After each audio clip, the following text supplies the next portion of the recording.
California boasts some of the most notorious figures from the Old West.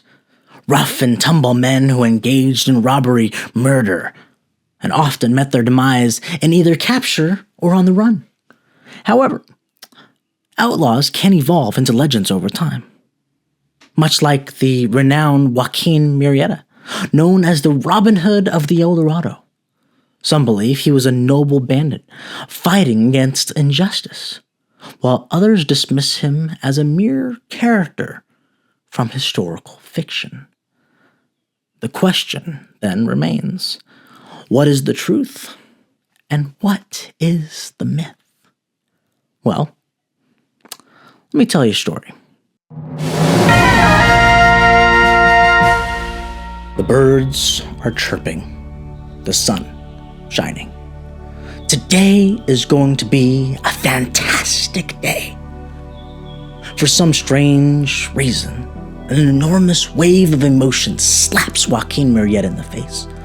He sits in the kitchen watching his voluptuous wife cook breakfast as he reminisces silently about how far he has come and how much better his life is here in America.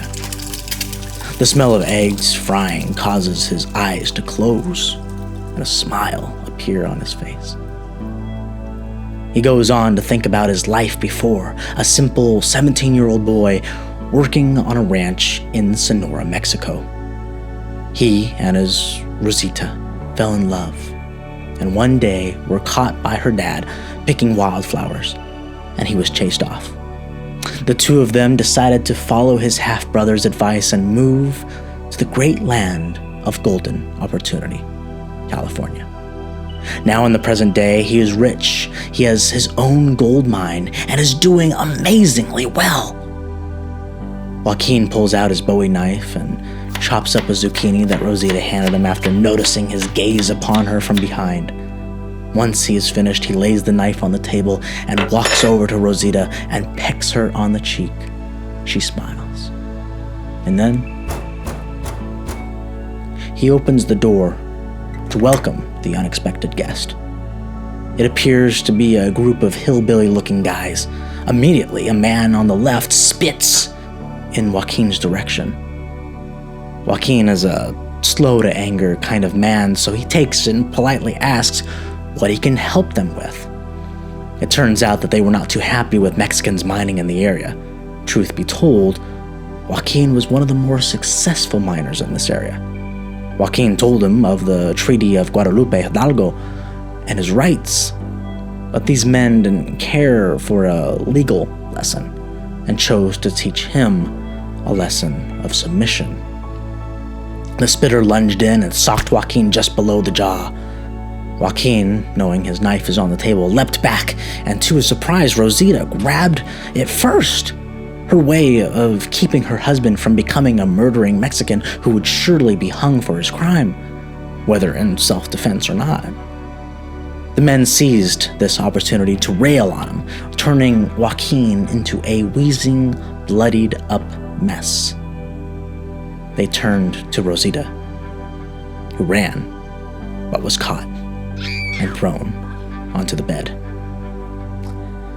Joaquin awoke all tied up and saw the horror of his wife sprung on the bed, herself bruised and all out of tears to cry as the spitter lifted his pants back on and shimmied over to Joaquin and spit once more, telling him he had 10 days to leave or he will be evicted from the earth. They took not even a day to leave and moved onward to what they thought was the middle of nowhere, somewhere safe where they rebuilt, only for him to be attacked again by some other men riled up by the simple fact that a Mexican owned land. Joaquin informed them that he had become an American citizen, but they didn't care. He then chose to submit and obey, than to suffer the consequences as he had before. And once again, Joaquin and Rosita moved on, trying out mining in a new place but meeting failure, then becoming a Monte card dealer. This new profession seemed to take a liking to him and for him, becoming a celebrity among the gamblers as one of the best dealers with the most fun table. But again, luck was never in his favor in the game of life. After visiting his brother one day and borrowing a horse to ride home, he was surrounded by a mob. This mob accused him of being a horse thief. The horse had indeed been stolen, but then sold to his brother, who knew not of its horse facts. They captured him, tied him up, and forced him to take them to his brother's house. And he did. As soon as his brother was seen, he was lassoed to a tall oak tree and was lifeless within 2 minutes. And instead of being hung as well, he was bound, facing his still swaying brother, and then given lashes. Each man seemed to want to turn. This is when Joaquin's heart became hardened. He turned and faced the men and gave each one a look down, imprinting in his memory what they looked like, so that he could exact revenge when he was freed. If he was freed. When all was said and done, he lowered his brother to the rocky soil and gave him as proper a funeral as he knew how. Thick tears welled up in his eyes, and he swore to his brother right then and there that his soul shall not know peace until his hands were dyed deep in the blood of his enemies. Soon, man was found dead, cut to pieces, seemingly tortured to death. This was one of the men from the mob. One by one, the news spread of another death, another murder, another man of that mob sent down to hell. Soon, no man from that mob lived. But as the taste for ice cream cannot end at a single spoon, nor can the taste of revenge end with the death of the perpetrators, Joaquin would not stop.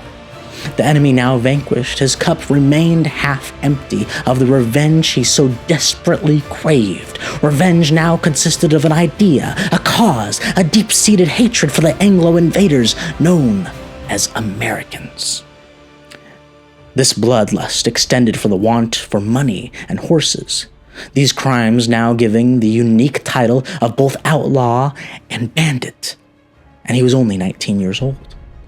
Within a year, fear was upon every white man in the state. Crime was off the charts. Stories of people riding and then suddenly being lassoed off their horse, then murdered in the brush, were becoming more and more common. Joaquin was the leader of an enormous gang that was marauding the land.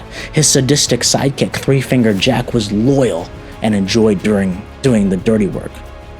But he didn't care for the cause, he just really liked to butcher the innocent, watching as their eyes became a blank stare and their mouths never shutting again. His favorite part was to play with their bodies post-mortem. He was made famous a few years ago when he and his own little group stripped down a few men naked, tied them to a tree, then used their very much alive bodies for knife-throwing practice. Then, when they got bored, gashed their eyes out, cut out their tongues, and gutted them like a fresh-caught river salmon. Joaquin would use Three-Fingered Jack to do his more publicized murders. Since this great gang was anti-American and generally anti-white, the rancheros throughout California that were Mexican were accomplices to the gang. They viewed what they were doing as a just thing to these Americans, these invaders. You could argue that there was a very elaborate grassroots radical racist vigilante group to rid the land of the Americans who had taken over in recent years. Joaquin and his men would go undercover like spies and work normal jobs, lure people into certain situations, and strike. Eventually, it became too much for the governor of California to bear. Something had to be done. So he put out a reward for $6,000 for the head of Joaquin. And after a few months, Harry Love and his band of rangers that were searching for Joaquin found him. A shootout took place, and in the end, both Joaquin and Three-Fingered Jack were killed.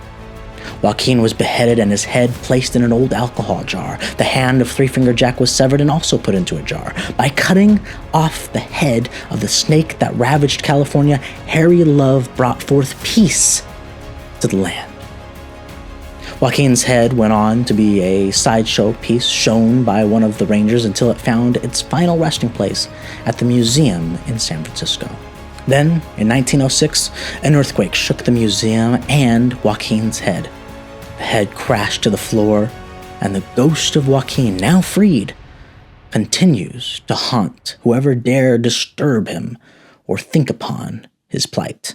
This is the part of the show where I tell you that though this story is what is repeated on just about every article you might find, this story is a work of fiction. Historical fiction, but fiction nonetheless. Not all of it is untrue, but a lot of it, in fact, is simply a work of fiction. What I just told you was my adaptation of the original book called Life and Adventures of Joaquin Murrieta by a guy named John Rollin Ridge. From 1850 to 1853, there was, in fact, an uptick of crime caused by Mexican outlaws all over the state. Eventually, in 1853, the first name, Joaquin, was listed as the mastermind. I believe, though, that Joaquin was simply a placeholder name, like John Doe, but because Mexicans were the perpetrators, Joaquin was used. Eventually, 5 names were put out: Joaquin Valenzuela, Joaquin Morena, Joaquin Carrillo, Joaquin Botier, and Joaquin Murrieta. The cry for this anonymous Joaquin became so loud that Governor Bigler put up $1,000 of his own money for the apprehension and safe delivery of Joaquin Carrillo. Harry Love and his rangers were given the task to do this. They had 3 months, and in the 3rd month, after getting nowhere, they came upon a group of Mexicans. They took this opportunity and killed him. They severed the head of one and called him Joaquin Valenzuela. There are a ton of newspaper articles doubting that the head is even the right guy, and one newspaper claimed that it was in fact a guy named Joaquin Valenzuela, but not the Joaquin Valenzuela listed in the 5 Joaquins. Now, the real Joaquin Murrieta came to California with his brother, his wife, and her 2 brothers. One of the brothers became a gang leader, and eventually Murrieta joined in. They targeted the Chinese most because they were the easiest targets, but every race was free game. It got a little too much for Joaquin, so he left and lived in LA for a little bit. Eventually, the brother-in-law leader got killed, and Joaquin was given the title of leader. So he took over and continued to kill and steal. There was never any real cause or racial reasoning for anything. He and his gang simply killed and plundered for the same reason any other criminal does. There was nothing heroic about it. After the head was shown and the $1,000 reward was given, another $5,000 was given by the state, and another $1,000 was given by the Chinese people of San Francisco. Now, the truth gets a little muddied at this point as to how Joaquin really died, but it seems that there was some sort of shootout somewhere else, and he died then. The head was made into a freak show piece, and people paid $1 to look at it. A lady claimed that she was Murrieta's a lady claiming to be Murrieta's sister saw it and said that it was not her brother. Now, as for the book, it was written as fiction, but in a very realistic way. I would compare it to the short story called The Case of Summerfield, which also was a work of fiction taken as fact by a bunch of people in California. In that story, Black Bart, a character, had the recipe of an insane bomb that would destroy the world. Charles Bowles, the real outlaw, took that persona and played with people's minds, writing poems, then signing Black Bart the P08. P08 was the recipe for the bomb, which I expand on in an episode about him. But back to Murrieta. In his case, it's the exact opposite. Ridge took the real man and made him into a legend.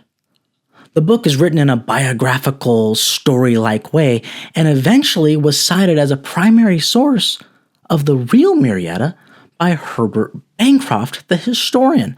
This solidified this fiction story as fact from then on.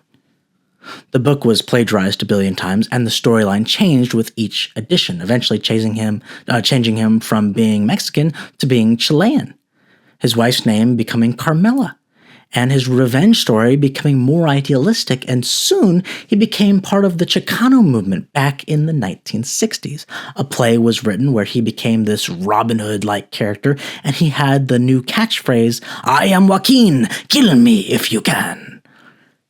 Then there came a poem called I Am Joaquin, which went viral, and in somewhat modern time, the character Zoro, in that movie, Zoro's true identity is Alejandro Murrieta, and his brother is Joaquin Murrieta.